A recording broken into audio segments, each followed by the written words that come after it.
On today's episode of Cannabis Legalization News, you get to see the cover of Fat Doug's magazine from this month. And not only that, you're going to learn everything about the Biden administration's descheduling or downscheduling of marijuana under the federal law, under the Controlled Substances Act. It's our lead story. In addition to that, we have some Wisconsin news, some New Mexico news, some Nevada news, a whole bunch of security.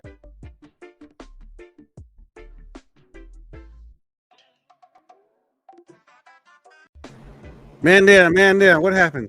Tom, you popped out of the thing. Oh, I must have accidentally hit my touchpad.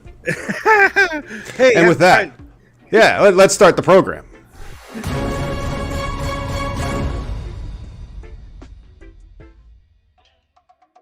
I'm trying to use the touchpad because when I use the mouse, you hear the clicks. This is for you, everybody tuning in. Thank you so much for joining us on another episode of Cannabis Legalization News. We really appreciate the likes and subscribes. Yes. Whenever you get a new toy, you're just trying to work out the kinks. Hey, we have a lot of new toys. I have hired a YouTube coach or consultancy, so we're going to be making more videos, which should get us more subscribers. We'll see about that. We'll also see about this article. This was the biggest news of the week, and maybe of the year if it turns out to be something. But the Biden administration is confirming marijuana descheduling is happening this year. What do you think about that, Miggy? Do you actually think it's going to happen this year?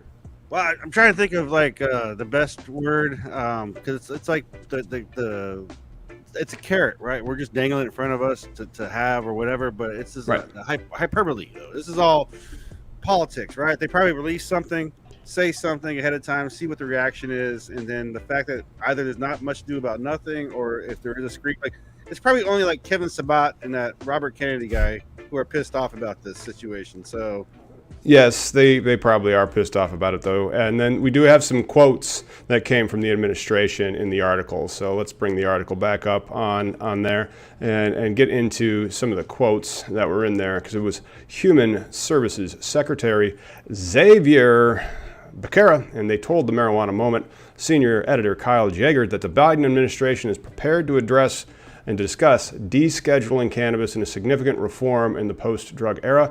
And so not only that, we have some more quotes. And then this one was from Biden remarks from the Juneteenth holiday the past Monday. Taking action on marijuana reform by pardoning District of Columbia and federal simple marijuana possession offenses and directing a review of marijuana scheduling. And that review of marijuana scheduling evidently is supposed to get done this year.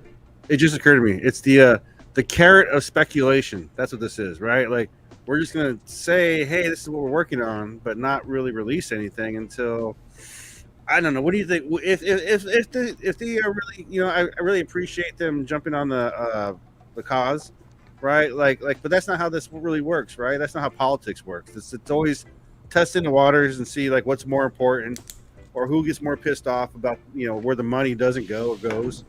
So, and I think there's a difference between the report from the HHS, and so they continue in this article, and in this article like cribs a lot of Marijuana Moment, but this is 420intel.com. That is a source that is not to be in ill repute, right? Right. And so we're underway with the review as we speak, is what they said. And I really do think something is happening. I mean, and they mentioned it in an article where there was a recent inclusion in the statement on Juneteenth where they mentioned the direction they're heading. So, I mean, really, I really hope that this is a true, like, they're going to make change, and this will. I mean, I don't care if they're doing it for the election, right? The other person could have done it for the election last time. They had their opportunity. Well, this is it, man. So let's talk about like scheduling versus descheduling, right? Like, because they're not saying what they're going to do, though, per se. This is the quote. This is the quote from Becerra, the secretary. So he says, "What I can tell you is that the president instructed us at HHS, Health and Human Services, /FDA, Food and Drug Administration, in particular, to take a look at how we treat marijuana to see if we can update our review of marijuana as a drug and how we can make sure we treat it going forward on a federal level. And we're underway with that review as we speak." That is what they then took through some huge hyperbole into the somewhat clickbaity headline. Obama administration says they will deschedule this year. Well, now let's talk about what even this means, though. So, like Kat Packard over in the Drug Policy Alliance, they made this little chart of like Schedule 1 through 5, descheduling legislation. Like, what the difference of, right? So, the orange is obviously like a questionable one, but the red is like a no. So for like Mhm. Schedule 1, there's criminal penalties. Descheduled, it'd all be no. But you go down to like who would be in control of things, like authority, right? Right. The FDA would have authority no matter what, whether it be Right. descheduled or unscheduled. The Well, DEA, if you well, drop it off the scheduling, it's like the FDA doesn't have control over tobacco.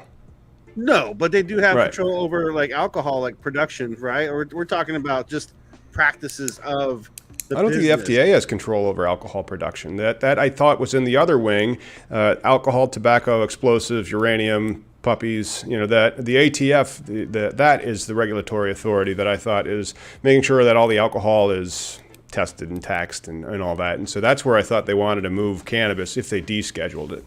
Well, I thought like the GMP practices and whatnot, right? Isn't that all FDA, Food and Drug? Or like, No, GMP practices aren't any statute or regulation. They're good manufacturing practices. I think that's a private. It's kind of like organic. It's like a private set of rules, and you have to comply with them and pay their dues and all that stuff. because I don't see ATF being involved in manufacturing except for other than guns. I would think.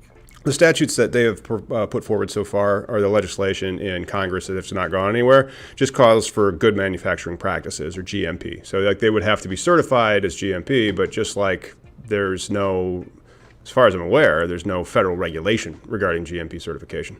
No, there's not. Well, but I would think like it makes common sense for a consumable product to be maintained and monitored by people who have the scientists on board, right? Not structural engineers, but bio people and biologists per se, chemists. I mean, you're going to need those people, not a guy who knows how to manufacture guns, right? You need someone who legit knows how to,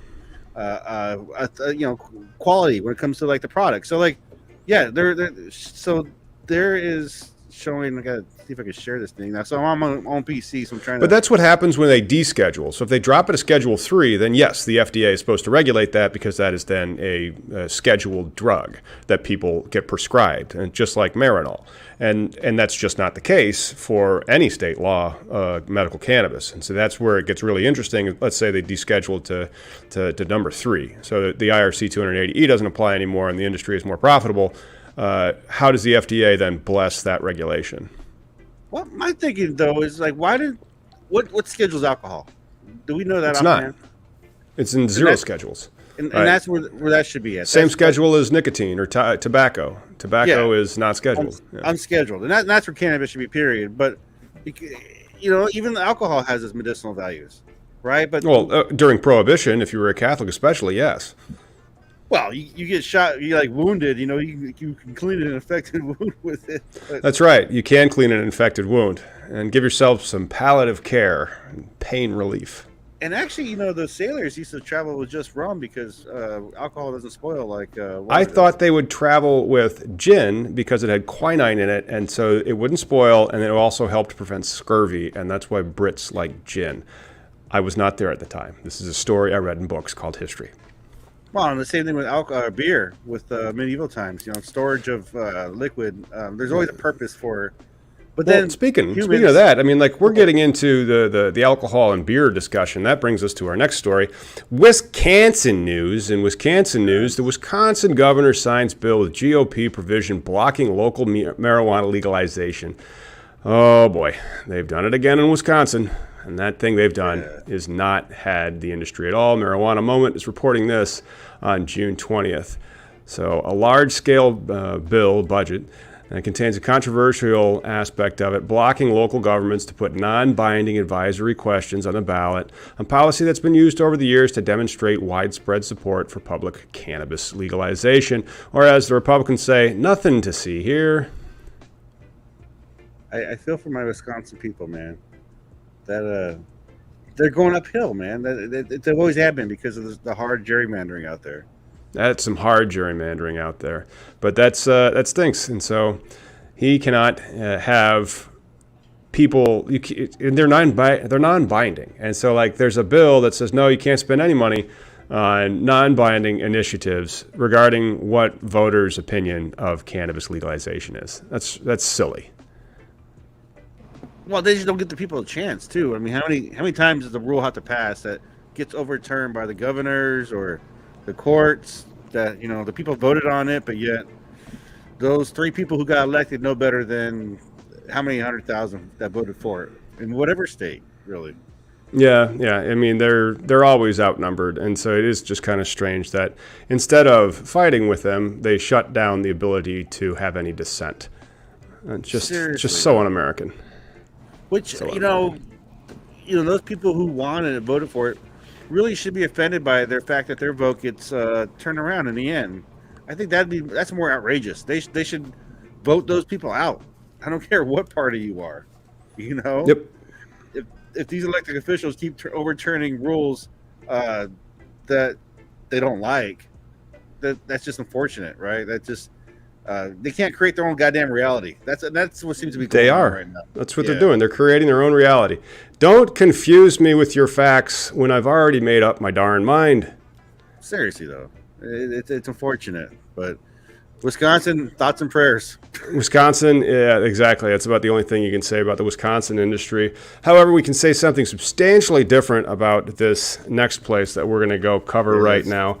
The New Mexico industry is the exact opposite of the industry in Wisconsin, which there ain't none. So let's add that. New Mexico, this is out of the High Times rag. New Mexico cannabis jobs pay more than accommodation and food service. This is from data collected by the New Mexico agency examining wage comparison for cannabis and non-cannabis jobs, reported in High Times last week. A recent report from the New Mexico Department of Workforce Solutions show that individuals, specifically ex-accommodation and food source employees who took up jobs recently in the cannabis industry were paid more than they were in their previous roles. We talked for years about how cannabis is a great economy generator, and it is. It's proven to be in the Federal Reserve Bank in Kansas that noticed that the increased revenue they noted just from cannabis. Right. So this is just for the state of New Mexico, let alone. This is also why people think they have like one cool idea or a Facebook group that can do, or like if I can just, be a stigma stoner. There's not, because the stoner, the consumer, the cannabis consumer is everybody. Really, the population is wide. It goes from smart people to dumb people. It's typically about 1 out of 4, and so because of the stigma, like if we were discussing alcohol, it would be 85% of people agree. That's a fun time. At least to a certain extent. And then if you're talking about cannabis, it's usually 1 in 4. But then, like, if it's legalized and that stigma goes away at the federal level, I bet it becomes 1 in 2, and then 3 out of 2. And, well, that's an incorrect fraction. 1.5 people say yes. Well, even like with cigarette smoking, right? Like, these billion-dollar industries exist because they're accepted norms, right? Like it's the water, right? And that's crazy because, like, cigarette smokers, you ever see someone not have their cigarettes for like a week? Oh, they go nuts. It's up there with heroin. So, like, someone who doesn't get cannabis for a week is just very, very sad. Yeah, that's a bummer because they're becoming cannabinoid deficient. So, yeah, there it is. What's going on with the IL lottery? Miggy and I have not gotten an email since you have, because Miggy and I have like approximately a 9% chance of walking away from that lottery with a W. And then we'll see how many of my clients. Well, actually, it's too late to stuff that lottery. But we can backfill it. And if you want more information about how to backfill and or stuff a lottery, you know where to find me. That's right, CannabisIndustryLawyer.com. We do have some more news. I'll go for it.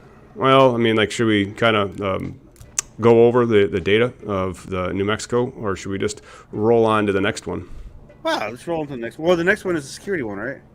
No, I don't believe so. The next one has to do with possession limits out of the West Coast. Well, not the West Coast, maybe the Pacific time zone, though. And so that is the Nevada governor has signed omnibus marijuana bills to remove possession limits and industry barriers. So, like, did you read this one? What's the breakdown of the article? I don't know, Miggy. I was just trying to make sure the timestamp was taken care of. Did you read it? No, I did not. That's why I was asking, like, if you had something about your timestamping. But I was working in the industry before I could get to. It's always noise, though. It's always like this, like, removing barriers, but it still costs you $500,000. I mean, you gotta get over that part. Well, I mean, even if we were in New Mexico, it would be hundreds of thousands of dollars. And then later, we're going to talk about security systems that are hundreds of thousands of dollars because of the real theft risk. So Yeah. if you underspend, you might have some problems. But the new limit has gone up by 2.5x. So now it is legal to have 2.5 ounces of cannabis. But if you have more than that, you're over the line, which makes me wonder if we will ever have six packs or like you can go buy vodka by the box. Well, and will we ever have that for weed? Yeah. Oh, well, I mean, some states do. Legal states do have all the cool stuff already, man. You just got, well, except for you guys. You guys are being sued into stagnation. But as of January 1st, 2024, though, they're done issuing new marijuana license too, as well. For medical, and so they're going to start phasing out medical. However, medical cannabis patients get a save on the excise taxes, and so they will be able to access the products at a more reasonable price. So, I mean, I guess it's good news overall. I thought there was an entry barrier to the industry, but I guess just to be completely honest with the industry in Nevada, it is highly limited, and it's very expensive to get into the Nevada industry. Extremely expensive. Not quite as expensive as Arizona, but it's up there. It's easily as expensive as Illinois, maybe a little bit more expensive than Washington State. And they had rounds, and then they had litigation after those rounds back 5 years ago in 2018. So when we got ensnared in the similar stuff in Illinois, I pulled all the lawsuits from 2018, and I'm like, they're bringing this theory, and they're bringing that theory, and then don't forget this one. And so then when I was into the lawsuit now in Illinois, I'm like, bring that count and this count, bring the other count, bring the count, which isn't really a cause of action. You just can't go I mean, you guys are being to like no more businesses right now, so that's very sad. Well, yes, but again, we do have a 9% chance, which again, that is a 91% chance of not, but a 9% chance of totally winning that dispensary, which we cannot afford to build, by the way. No, we'll figure that out when we get it. Hopefully that 9%, and hopefully we can have our guests help us. I can read it. Yes, yeah, and so like, we're gonna try to.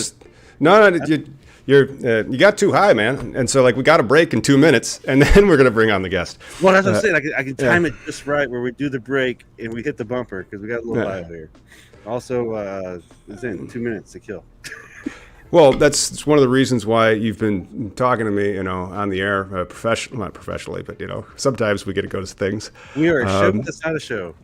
It is not a show with a sponsor. That is one of the things. People, while they do enjoy advertising, they don't necessarily enjoy sponsoring. But if we were the beer channel, we would have all kinds of sponsors. Like I still think though that like if cannabis was federally legal, we would also have a lot of sponsors because then you have an industry that can cross state lines. And so right now we have an industry that can't cross state lines, and you have many small brands all in their own particular state with really high operating costs and advertising restrictions, Yeah. You got that bumper ready? Yeah, I do. I got, that's what we need to do. Now remember, we do have Name That Strain later, so you're going to want to stick around because for all intents and purposes, I think it is 20 past the hour, especially if your clocks are wrong on the East Coast. So let's get rid of that one and say, hey, welcome, it's 20 past the hour. We'll be right back after this extremely important break.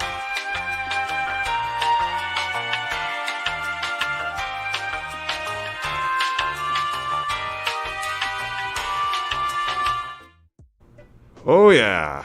I tell you, that's what you want when you're looking at 20 past the hour. That, and sometimes you also Google, hey, what comes up first when you Google cannabis real estate? And you'll find our website, Collateral Base, with its page about cannabis real estate and why cannabis real estate is so important to this industry.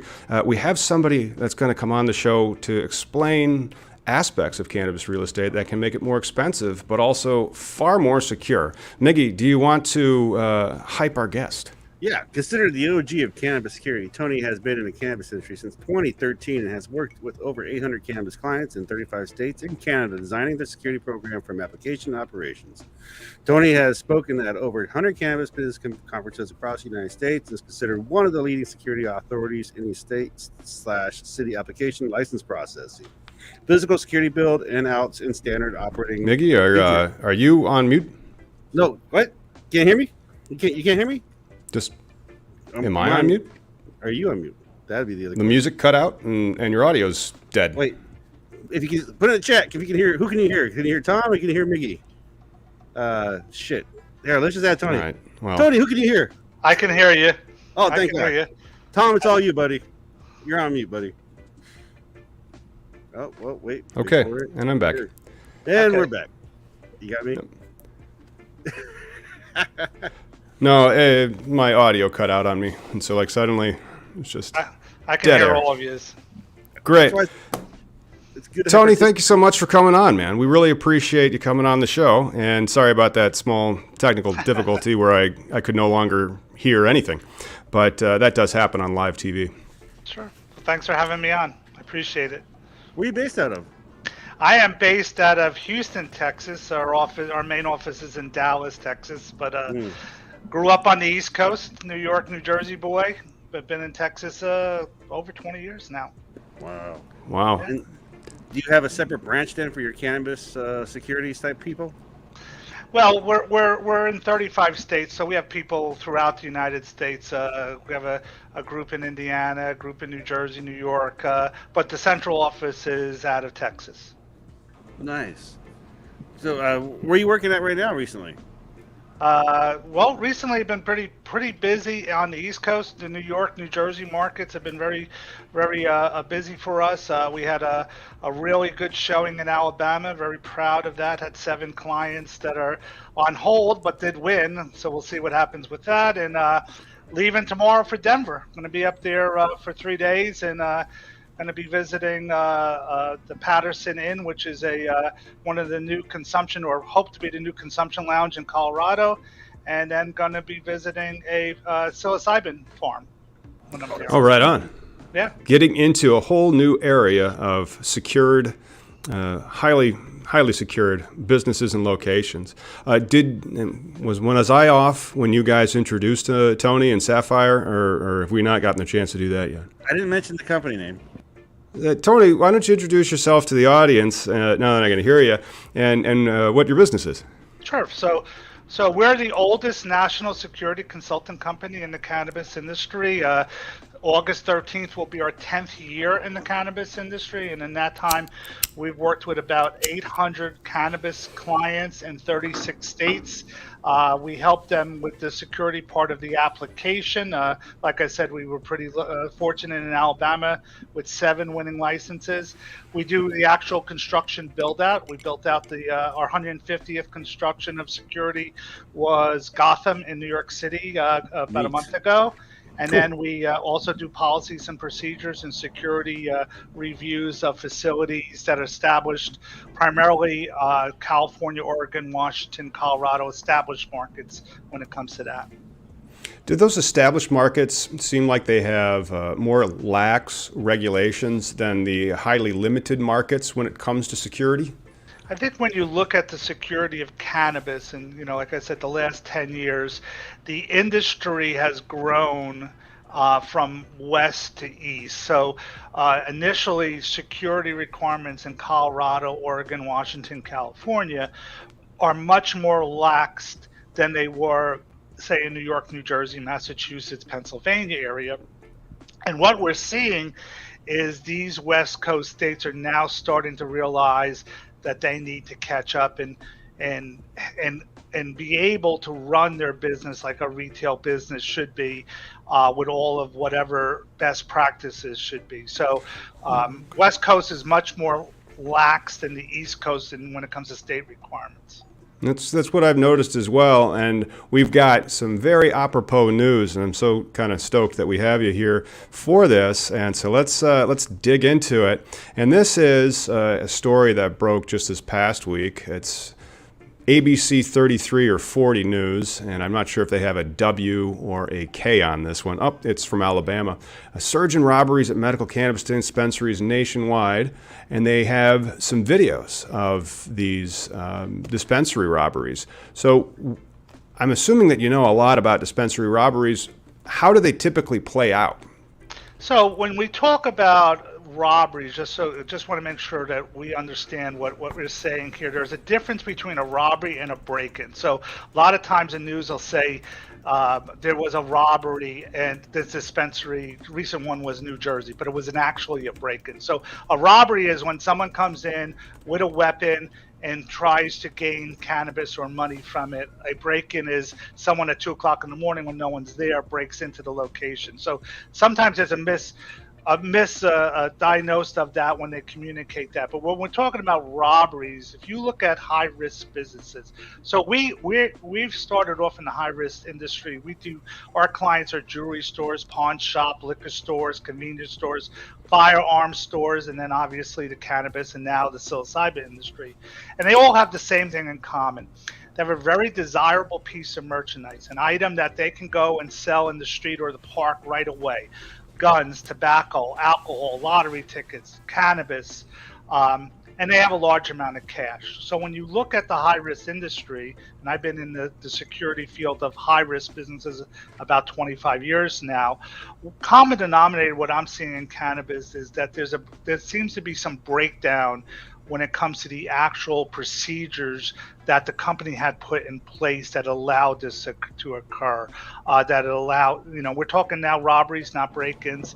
And I think a lot of times a cannabis business owner can simply learn best practices by just going and looking up procedures in other similar industries. And, Right. And I think that there's a lot of that can prevent that from occurring. Tony, Yeah. what? Okay. Well, I was going to say, like, my clients in like New Mexico and stuff or the West Coast, where you can get away with like a lot more. I'm just looking at their setups and I'm like, wow, that's it? And you're compliant? You're Right. lucky. Well, be careful, Isn't it? I mean, security is one of those things where it's always like, not, I'm gonna say buyer beware, but it's up to your own. If you want, the more security you have, the better. I mean, that's obvious, but like, some people just they skimp on it, right? They think, oh, I can just get away.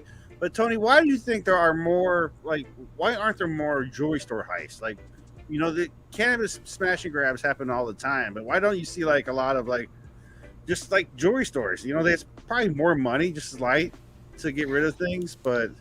Well, look at the industry. Let's say the legal cannabis industry is 15 years old. You can make an argument of exactly when it started, but you're talking about them versus an industry, jewelry industry, pawn industry is 3,000 years old. You're looking at best practices that these jewelers have learned over the years that a lot of the jewelry stores now put in place, that the cannabis business owner, like you said, they're skimping on it, or they don't think it's going to be them. So they get involved after the losses occurred. I call it the $100,000 lesson or the $200,000 lesson. So, let's take the safes. If you went into any jewelry store in the United States, there's a safe. It's, that's a security safe. It's called a TL rated safe. No state in the application process really defines what kind of safe you should be using. So if you go and look in California or Washington, Oregon, or New Mexico, a lot of people would go to Costco. They buy a Costco safe or a Walmart safe, and it's called a gun safe. So a lot of the break-ins that you see where the safe has been breached, or during the riots that occurred a couple of years ago, was simply because somebody could go to Home Depot, get a saw, and cut these gun safes. And I know of at least 100 of these break-ins in cannabis dispensaries where the client then learned that maybe he should have spent the $3,000 and bought a good safe instead of the $700 and bought a piece of aluminum. And so that's what we see a lot. We have an order of complexity to get on you now, which was just one of those stories that we saw in the news from this past week. Burglars in Okland target cannabis business using a forklift. In the East Bay, burglars determined on stealing cannabis from a local business went to some extreme measures. Security video from Monday shows a huge forklift being used in a break-in attempt. And despite using this, the burglars still did not get in. Have you ever seen a forklift, or like, how do you defend against a forklift? I mean, they said they didn't get in.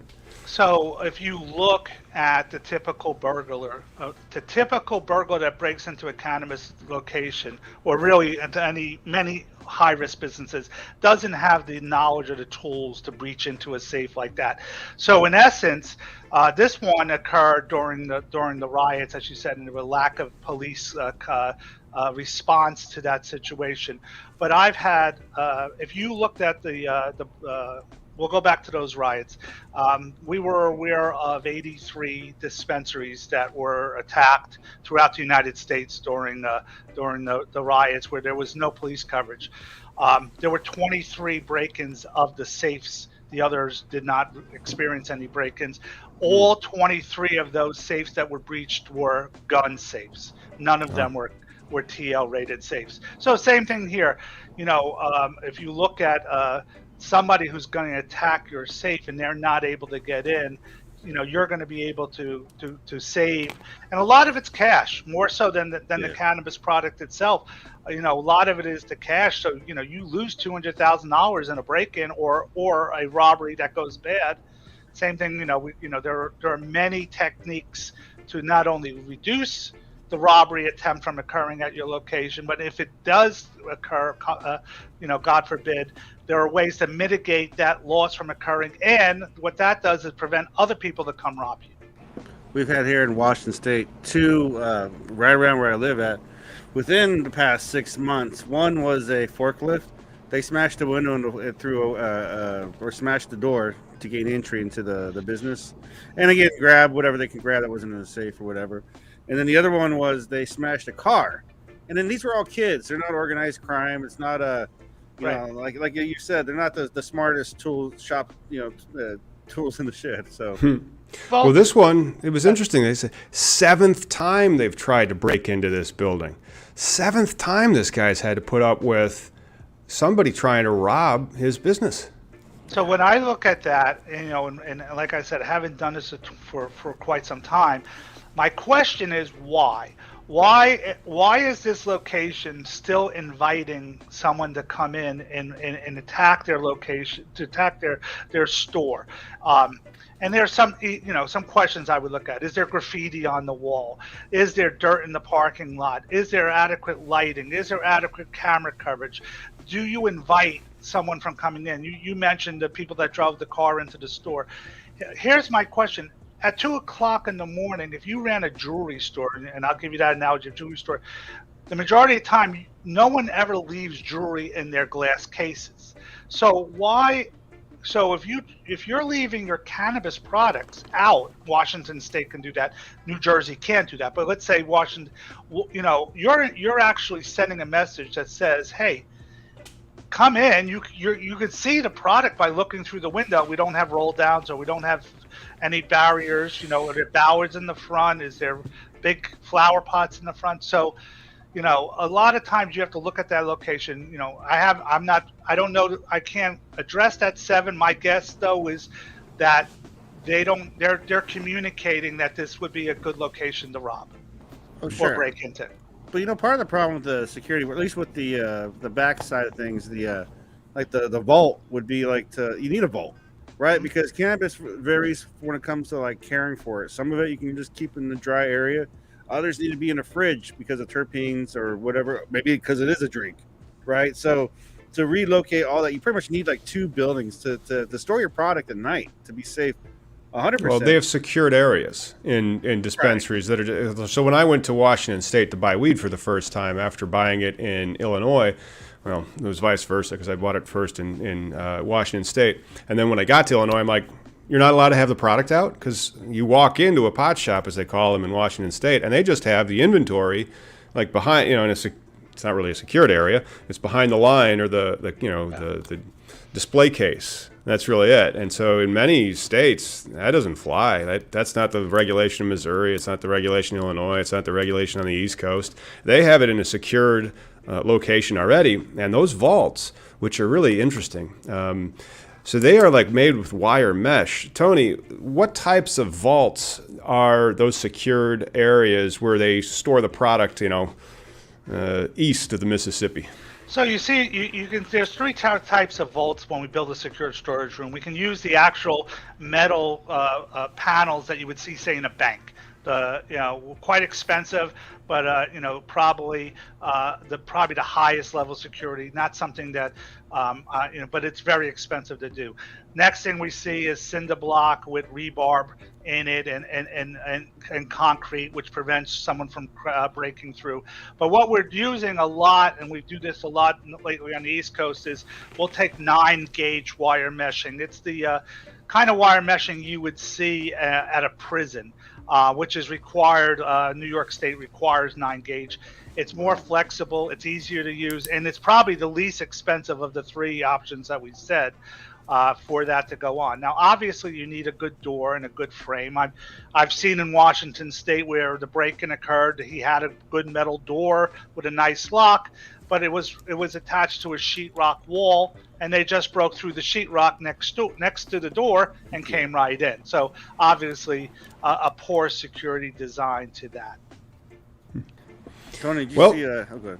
Oh, I was gonna promote Tony's blog by saying we have a place where you can go to learn a whole bunch more tips and tricks, and then I have to make sure that it's the one that's in the operative tab.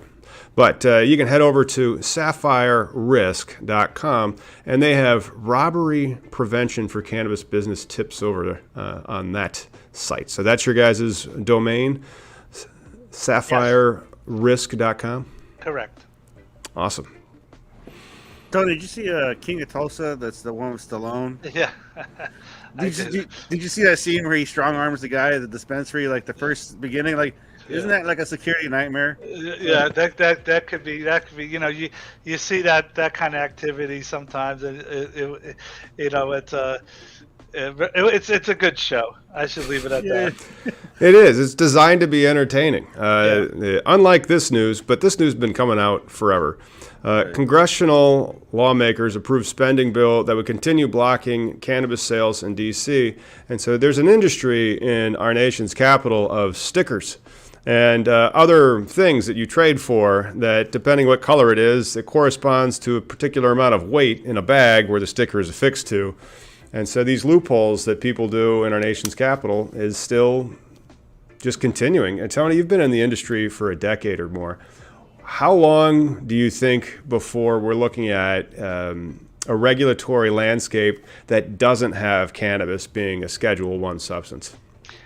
I think that's going to go away, but what I'm thinking is going to occur is similar to the liquor industry or some other industries of that nature, the pawn industry. I think the states are still going to dictate what's going to be allowed and not allowed in their state. I don't think it's going to, when we say federally legal, the only thing I can see that will do, obviously there'll be the banking insurance benefits, but allowing you to cross products through state lines. But I think still you're going to see, when you look at some states such as New York, New Jersey, Pennsylvania, Massachusetts, and they've got good security programs in place, I think that's going to be the norm. And what I'm seeing now, and like I said, we do a lot of, we call them phase 3 risk assessments. We're doing them on the West Coast because a lot of people that have been in the industry for 5 to 10 years are saying, I'm not making the money I thought I was going to make. It's not, my margin's not there. Why am I not, why is that occurring? And, maybe I have a security risk, and lo and behold, most of the time they bring us in, they usually do have some sort of security exposure that's eating into their margins. No kidding.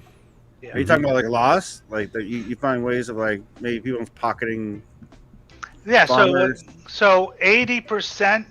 If not more, we'll use the statistic of 80% of all the losses in any cannabis facility are internal theft. Damn. Oh. So, we come across that a lot. Sure. In the grow facility, the trimmers are the biggest exposure that we've seen. And then and then dispensary, just like any other retail business, it's the people ringing up the transactions. It's fascinating. We actually have an article about this with a particular stock or company from the West Coast. Maybe this was a problem for them.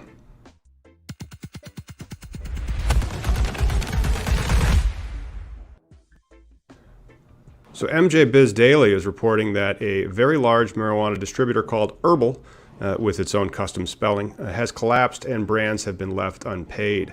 Perhaps this Herbal, and you can see its distribution truck right there, as many of these distribution trucks kind of look like that. They have been thrown into a receivership because bankruptcy is prohibited for cannabis companies.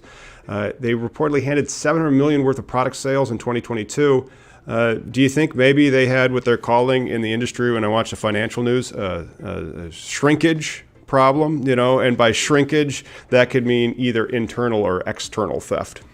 I think one of the things that I'm seeing, and we work with a lot of MSOs and other companies in the state that have multiple locations, is sometimes they lose sight on their profitability, and they'll post $10 million in sales.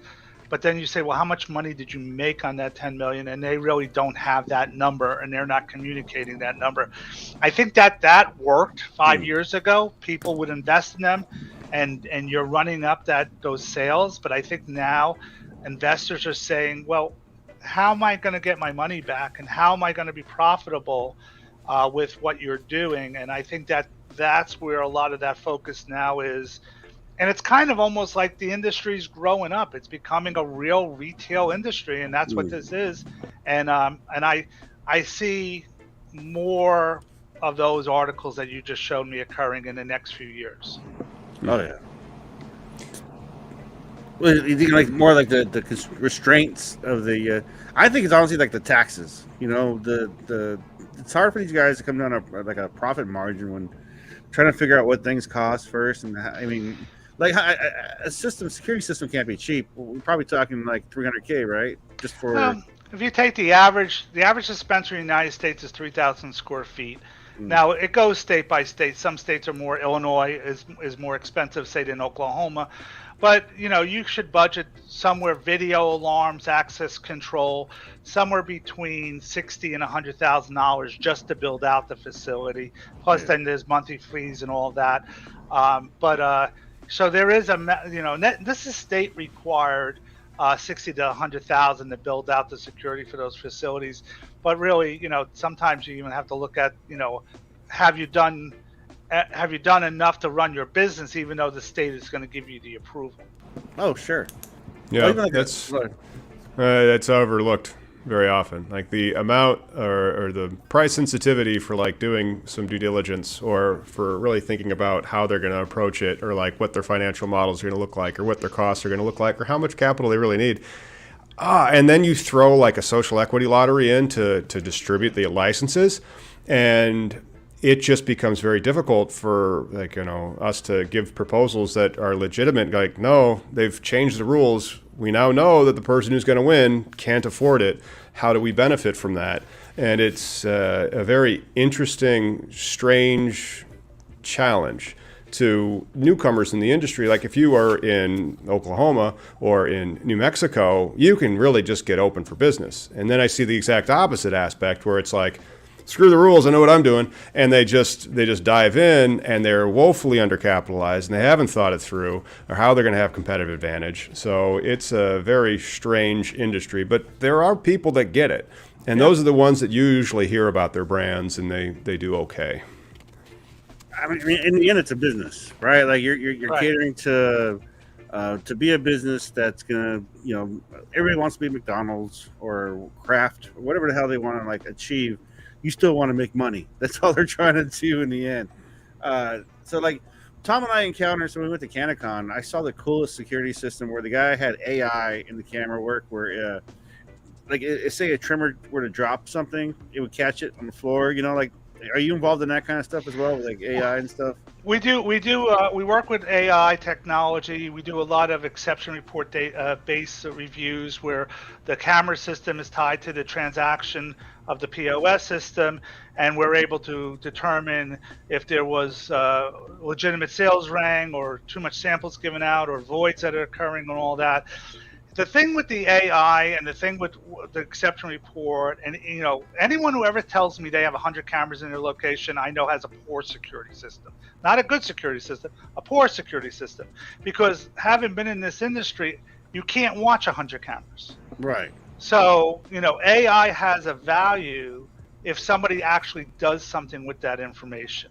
I put out 10 sweaters, and I work for, like I said, some companies that they actually make more money selling their sweaters and their products like that than they do cannabis. And if you put 10 sweaters out and at the end of the week you didn't sell any and there's 8 missing, you got to do something with that information. Yeah. So even with AI, if someone has AI and the bud falls to the ground, somebody has to do something with that. So there's I definitely think there's value, but like I said, you have to do something with the information that's given to you. Sure. But again, let's do something with some information right now. Then we'll play a little Name That Strain.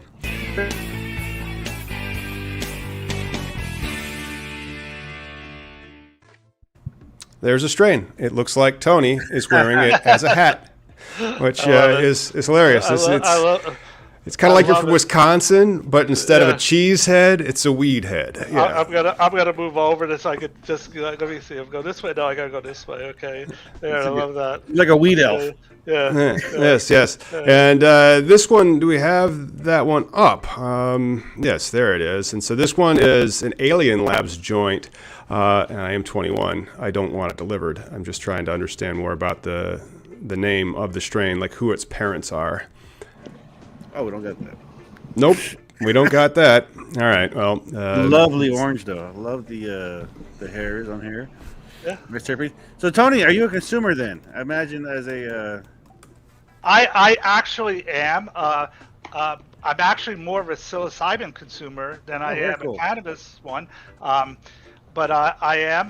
When I go to an event or something like that, my children all are very surprising. A lot less alcohol. They're in their mid-20s now, and they're very much more a consumer than they are a drinker. And it's a very interesting watching that occur. Yeah, that's lovely.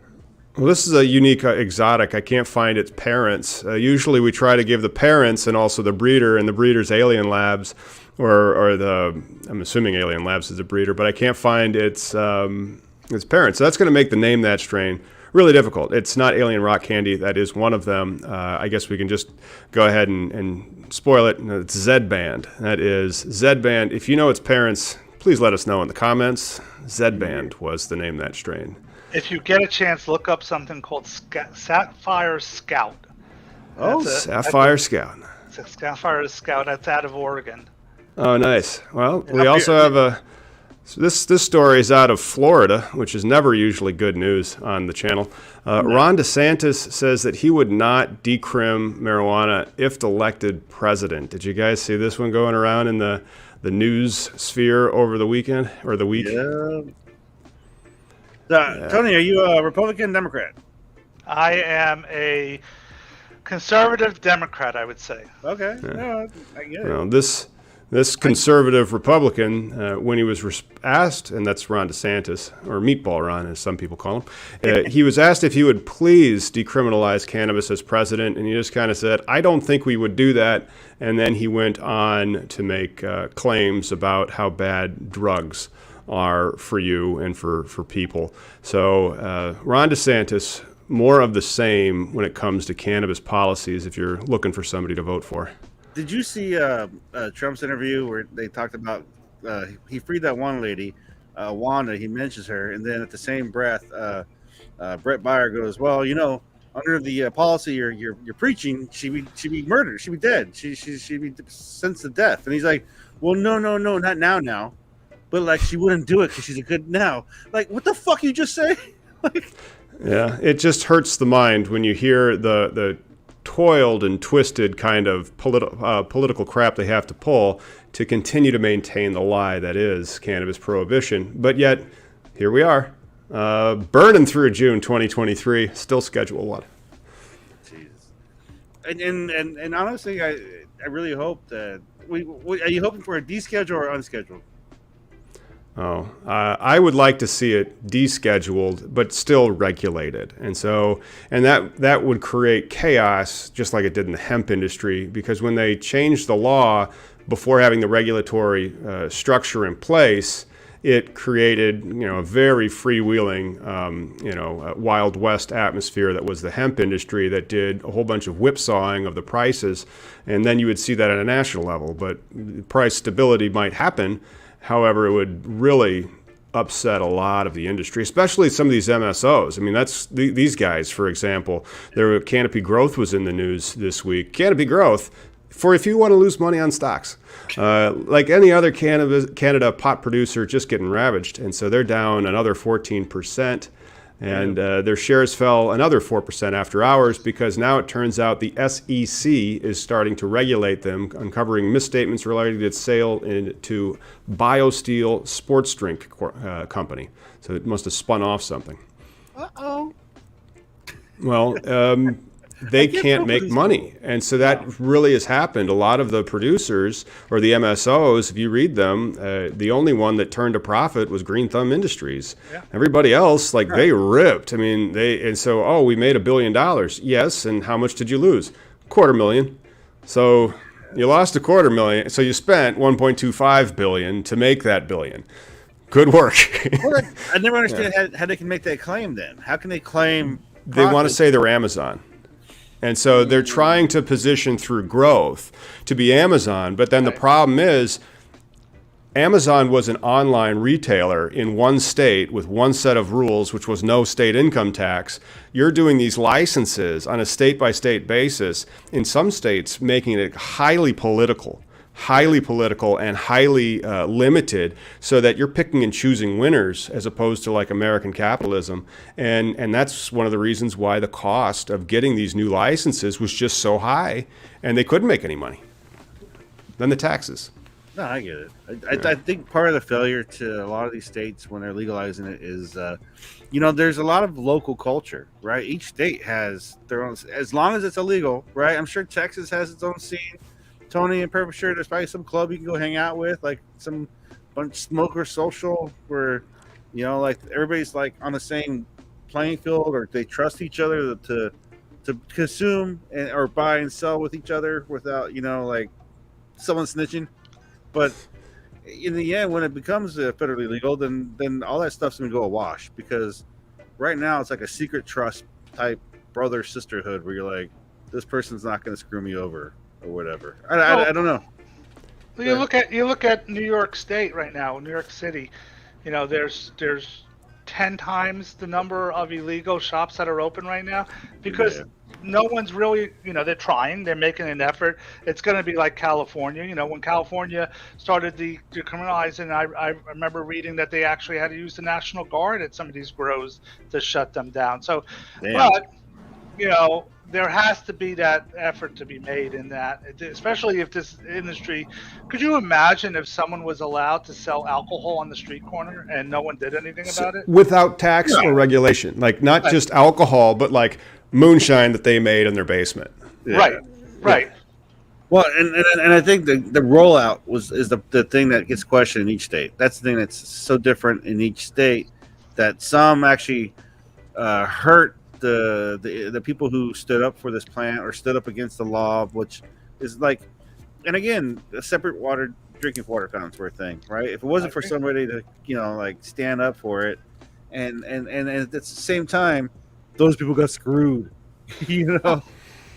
Yeah. Speaking of though, this one's really interesting about it, and so I think these types of stories would normalize after we have a federal regulatory system like alcohol, where I can't get a Yingling in Illinois. That we don't have a distributor in Illinois for a Yingling, right? But if I go to Missouri or if I go to Indiana, I can.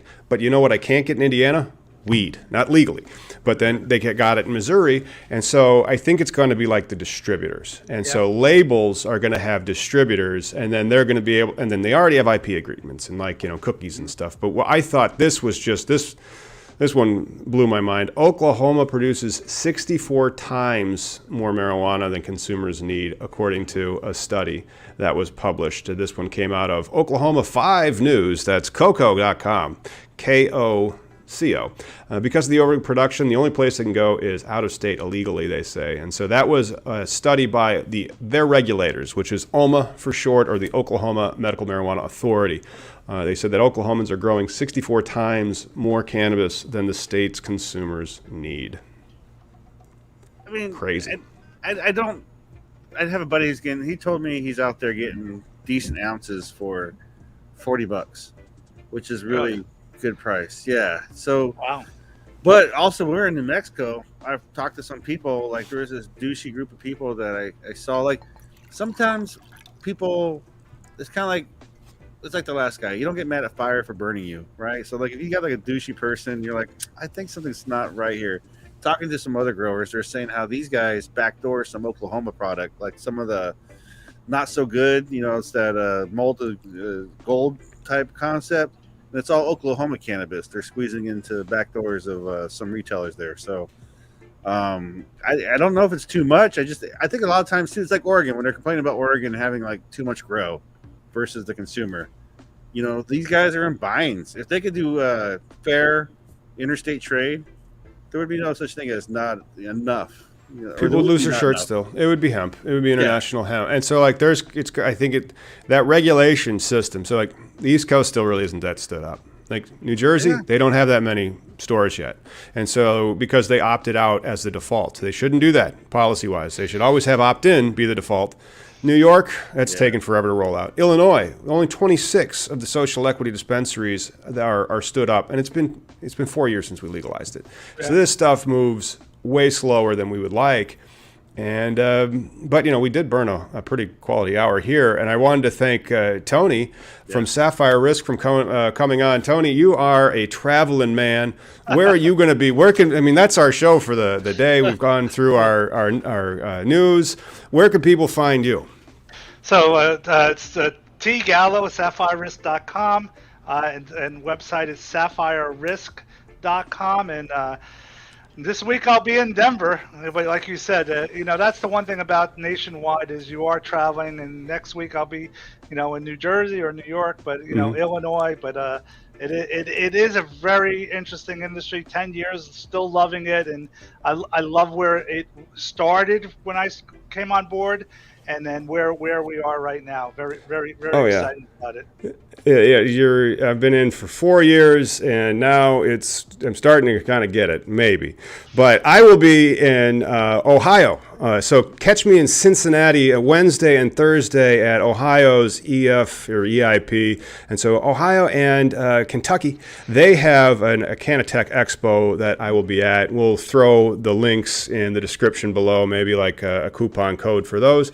Ohio and Kentucky are going to be hot markets. Ohio probably isn't going to legalize it on the ballot this year, but look for 2024 for them to legalize it. That's a huge opportunity. It's a population of Illinois of 12 million, or a little bit more actually. And then there's only 144 dispensary locations licensed, and not all of them are open. So you have, at least another 500, hopefully, dispensaries to go in that state. And Kentucky, that's one of the most important elections this fall, is the Kentucky governor's race. If the Kentucky governor is reelected, the cannabis program, which goes into effect in 2025, will continue to be on track. However, I'm worried that if the Kentucky governor is not reelected, the Republican administration that comes in will do something similar to what we saw in Virginia, which has not been going very well. So catch me in Cincinnati, June 28th and 29th. And Miggy, where can people find you, man? Check out Freedom Grow, support Freedom Grow. And then as always, I will be here. I'm working on a video with my Beaner announcement, and always catch us here. Also, Happy Pride Month. Happy Pride Month. See you next time, everybody. Yeah, man.